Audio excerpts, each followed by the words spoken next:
कि छोटी पार्टी का कार्यकर्ता है। आरएलपी पार्टी छोटी है, अभी ज्यादा सीटें भी नहीं आई, 3 सीटें आई है। तू क्यों हनुमान बेनीवाल जी के पीछे और आरएलपी में जुड़ा हुआ है? कांग्रेस या बीजेपी में आ जा, ऐसा कुछ लोगों ने कहा।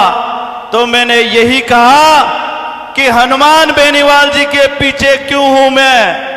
क्योंकि मुझे वो हर आदमी पसंद है जो लड़के अपना मुकाम हासिल करना जानता है, वो हर आदमी मुझे पसंद है। और हनुमान बेनीवाल जी एक ऐसे योद्धा है जो लड़के अपना मुकाम हासिल करना चाहते हैं। मेरे साथियों, आपको कहना चाहता हूं कि जिंदगी एक युद्ध है।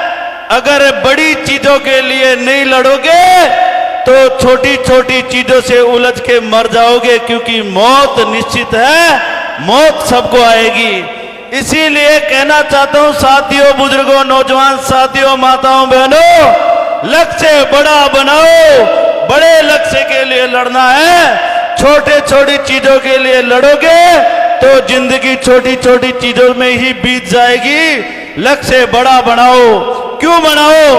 क्योंकि आज किसी माता बहन के या किसी किसान के काम पड़ जाता है थाने में। जब थाने में जाता है कोई किसान या किसान का बेटा, थानेदार ऐसे सलूक करता है कि जैसे कोई अपने या तो पाकिस्तान के अपन है या फिर यह थाना ही पाकिस्तान में है। ऐसा अपने साथ सलूक किया जाता है। क्यों किया जाता है? क्योंकि अपन छोटी छोटी चीजों के लिए लड़ते हैं, बड़ी चीजों के लिए नहीं लड़ते। बड़ी चीजों के लिए लड़ने के लिए, सत्ता पे कब्जा करने के लिए, सीएम की कुर्सी कैसे किसानों के बेटे के हाथ में हो, उसके लिए हर आदमी नहीं लड़ता। लेकिन हनुमान बेनीवाल जी लड़ रहे हैं तो अपना कर्तव्य बनता है ऐसे आदमी को सत्ता हाथ में दे रहे, ऐसे आदमी का साथ अपन दे। बनता है कि नहीं बनता, बताओ आप? तो मैं मानाराम तो नहीं लड़ सकता सीएम की कुर्सी के लिए, लेकिन हनुमान बेनीवाल जी लड़ रहे हैं तो कम से कम ये मानाराम कंधे से कंधा मिला के हनुमान बेनीवाल जी के साथ तो खड़ा रह सकता ना मेरे भाइयों। बताओ किसानों, नौजवान साथियों, गलत बात कह रहा हूं क्या? और जिसने लड़ना छोड़ दिया, जब ये शरीर भगवान ने दिया है और अपन ने लड़ना छोड़ दिया ना, तो मेरे जो नौजवान साथियों, मरे सम्मान है। खून चल रहा है, सांसें चल रही है, सब कुछ चल रही है, लेकिन हक और अधिकार के लिए आप चुप रह गए तो आप मर्द आदमी के समान हो। इसलिए हमेशा लड़ो। बड़ी चीजों के लिए आप नहीं लड़ सकते तो कोई आदमी, अगर एक आदमी आपके हक अधिकार, गरीब आदमी, बहन बेटियों की इज्जत के लिए, जवानों के लिए, किसानों के लिए लड़ रहा है तो उसका साथ देने का फर्ज अपना बनता है। बनता है कि नहीं बनता?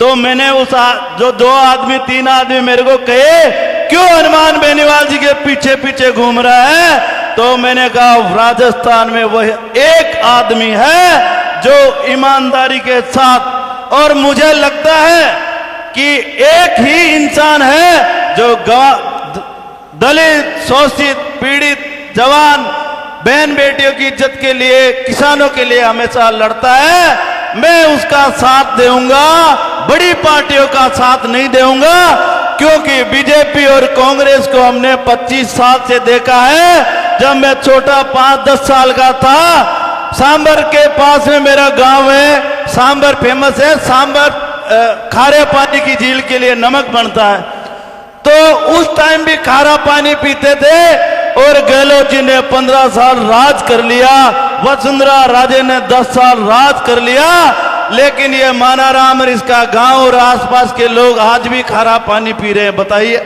कितना बड़ा दुर्भाग्य, आप बताओ। अरे मेरे ये जो सीएम बैठे हैं वसुंधरा जी, गहलोत जी, आप चाहते तो 25 साल के अंदर किसान के खेत खेत में पानी होता। लेकिन मैं तो ये कहता हूं आपको बड़ा तब भी मैं मान लेता जब किसान के खेत खेत में पानी नहीं होता, लेकिन किसान को कम से कम मीठा पानी पीने का भी मिलता, तो भी मैं मान लेता कि आपने सफल राज किया है। लंबा तो नहीं बोल रहा ना, बोल दो ना, 1-1.5 मिनट और बोल दो तो आप बताओ। और मैं तो ये कहना चाहता हूं कि चिंता मत करो हनुमान बेनीवाल जी, राजस्थान का जवान किसान आपके साथ आ गया है, डरने की जरूरत नहीं है। और इंसान के पास अगर सबसे बड़ा हथियार होता है ना, तो वो उसका दिल होता है। अगर दिल नहीं कांपता तो एक दिन दुनिया कांपती है मेरे साथियों। और हनुमान बेनीवाल जी ऐसे योद्धा है जिनका दिल नहीं कांपता। ये राजस्थान के ये जो भ्रष्ट सत्ताधारी है यही कांपेंगे मेरे साथियों। आपको हक और अधिकार अगर कोई दिलवा सकता है तो वो हनुमान बेनीवाल जी है मेरे साथियों। कोई ऐसा लड़ाका, कोई ऐसा लड़ने वाला, रात को दिन को लड़ने वाला आदमी आपको नहीं मिलेगा।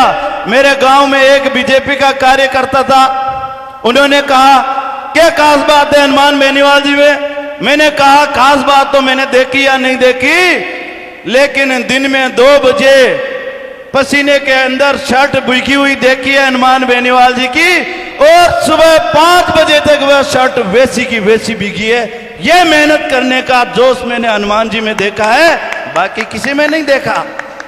नेता व्हाइट कपड़े पहनते हैं, खुशबू आती है उनके पास जाओगे, लेकिन कोई नेता आपको मिलता भी नहीं है। हनुमान बेनीवाल जी के पास जाओगे, क्या क्या काम है बता बेटा, बता भाई क्या काम है।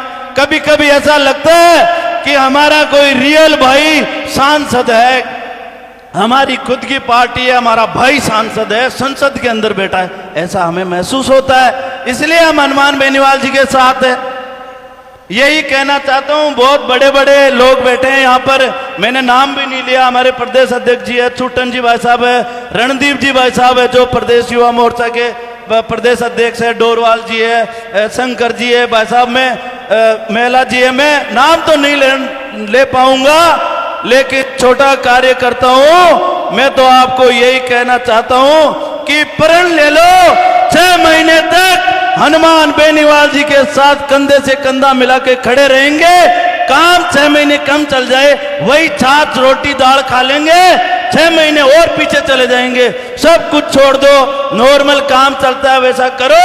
6 महीने के लिए आरएलपी को दे दो, हनुमान बेनीवाल जी को ये 6 महीने दे दो, 5-6 महीने बचे हुए।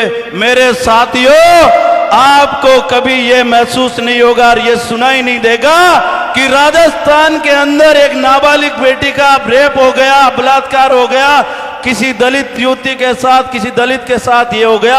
आपको ऐसा सुनने को नहीं मिलेगा। अगर आरएलपी पार्टी का राज आ जाता है तो, और अगर सुनने को मिल गया तो ऐसी कानून व्यवस्था होगी जो 1000 बार ऐसा कृत्य करने से पहले सोचेगा। अगर आरएलपी पार्टी का राज आ गया, ऐसी घटनाओं की पुनरावृत्ति नहीं होगी मेरे साथियों। यही कहना चाहता हूं। कहने को तो बहुत कुछ है, समय कम है। आपसे निवेदन करना चाहता हूं, किसान का बेटा हूं, ज्यादा इतना बड़ा आदमी नहीं हूं, लेकिन एक ही काम करो, 6 महीने तक कुछ दिखे नहीं दिखे, आरएलपी पार्टी और हनुमान बेनीवाल अपने को नजर आना चाहिए, क्योंकि अपने को सुरक्षित राजस्थान चाहिए। बहुत बहुत धन्यवाद मेरे को बोलने का मौका दिया। जय हिंद, जय भारत, जय हनुमान, जय आरएलपी।